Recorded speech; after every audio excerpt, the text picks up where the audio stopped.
On a scale of 1 to 10, 10 being you absolutely must sell today, 1 being you have no motivation whatsoever, where would you fall? I said that. The real sellers, to real sellers at a real kitchen table.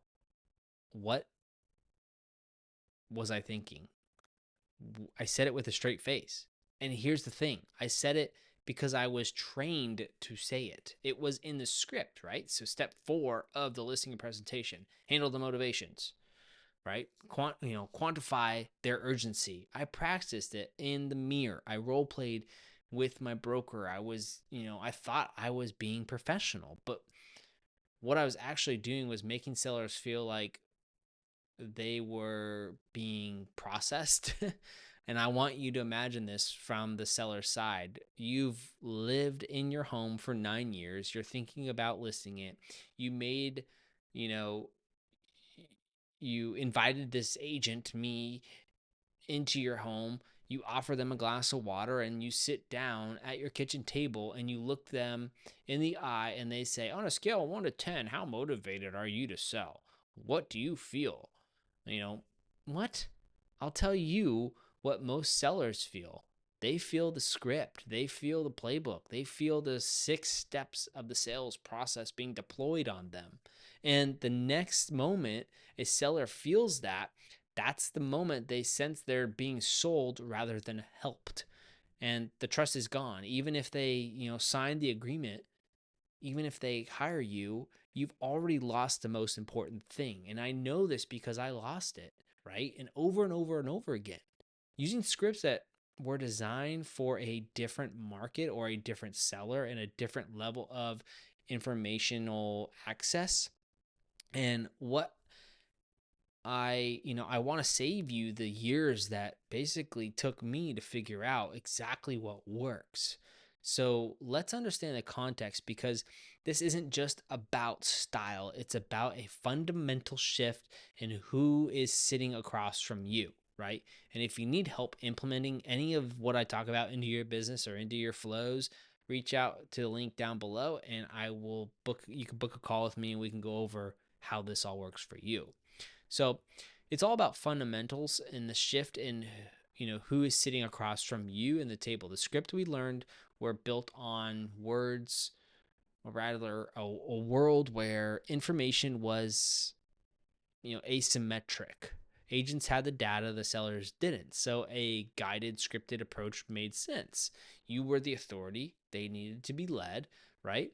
But that world is gone. Today, sellers spend 3 weeks on Zillow before they call you. They watch YouTube videos about how to negotiate with real estate agents. They read Reddit threads about, commission structures. They've talked to 3 other agents before your appointment. They are informed and they are skeptical and they know and now have been pitched to enough times that they can smell a script from the driveway. The old tools don't work on the new kind of sellers. And using them doesn't just fail, it actually damages your credibility. So, what does work, right?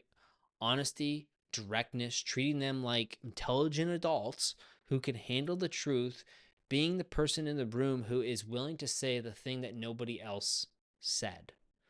I call this the human script.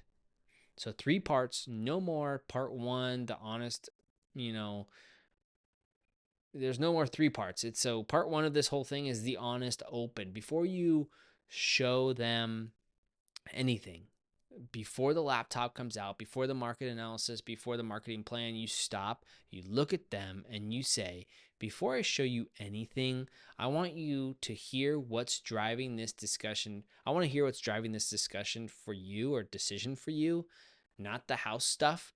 I'll get to all that in a little bit. And I want to hear the life stuff, like what's making you think about this right now. Then you stop talking. This does 3 things. 1, it signals immediately that you are not following a script. 2, it gives you the information that makes everything else you say more relevant and more compelling. And then 3, it makes the seller feel heard, which is the most underrated thing you can do in a listing appointment. Let them talk, don't interrupt. Ask one follow-up question. Tell me more about that. Or, how long have you been thinking about this? Or what does that mean for your family?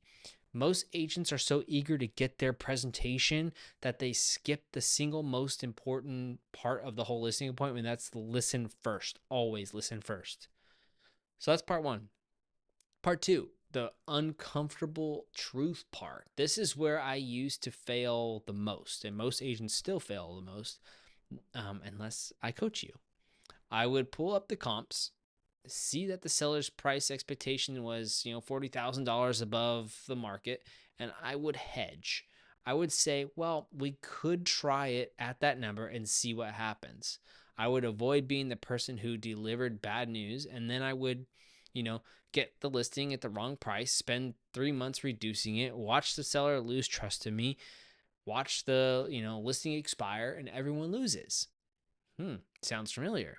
So here's what I say now instead. I present the comps. I don't apologize for them. I didn't create them. I don't over explain them.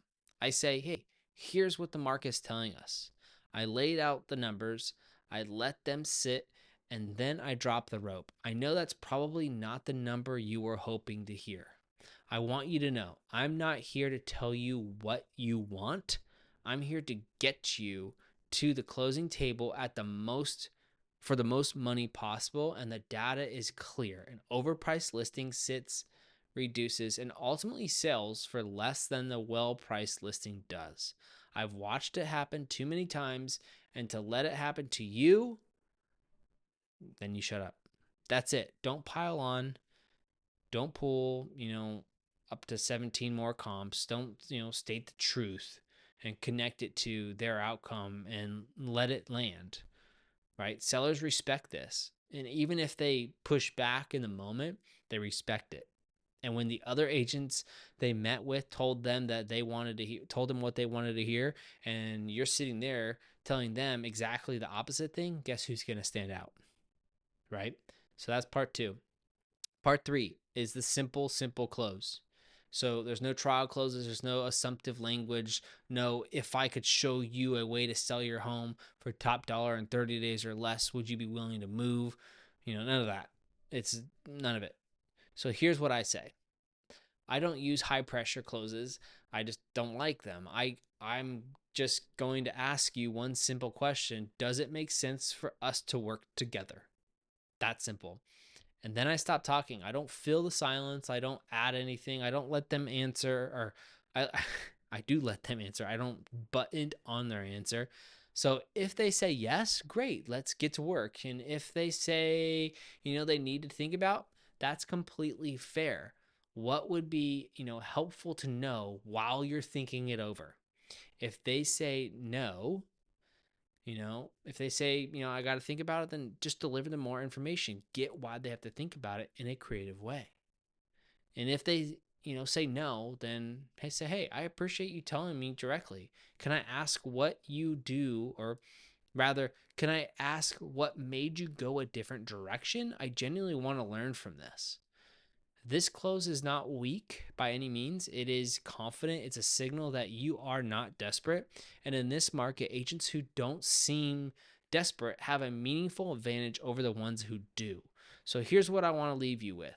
Because this is really all 5 of these videos have been, building towards the last 5 videos that I shot. The real estate industry spent decades teaching us to sell, to handle objections, to close, to follow the script, and those tools made sense for the market they were built for. But the market has changed, the sellers have changed, and the level of information skepticism and the access to information has changed, and the agents who are still using the 2015 tools in a 2026 market are wondering why they're losing listing appointments, and the agents who seem less polished, less prepared, less professional, they're losing because professional doesn't mean what it used to mean. Professional used to mean scripts and polished, and now it means honest and direct. That's what professional means. Professional used to mean, having an answer for everything, and now it means being willing to say, I don't know, but I will find out for you. That's honesty. The agent who tells the truth in 2026 is the rarest agent in the room, right? I know because I spent years being the other kind of agent first, and I was a polished one. I was bad to the bone, and I was a scripted one, and I was able to go in there, in 2015 and do my script and handle my objections and everything like that.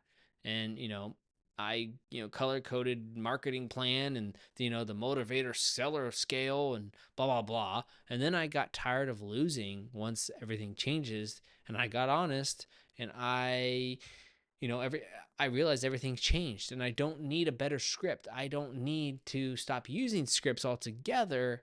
You need to walk into that kitchen, sit down across from the real human being, and just let them talk. Let them tell you why they're doing this. You just have to give your personal permission, get their permission to be honest with them. And so go be the honest agent. This market is desperate for one. And I'll see you on the other side when you tell me how many more listings you got from being bluntly honest after you get permission. I'll see you in the next video.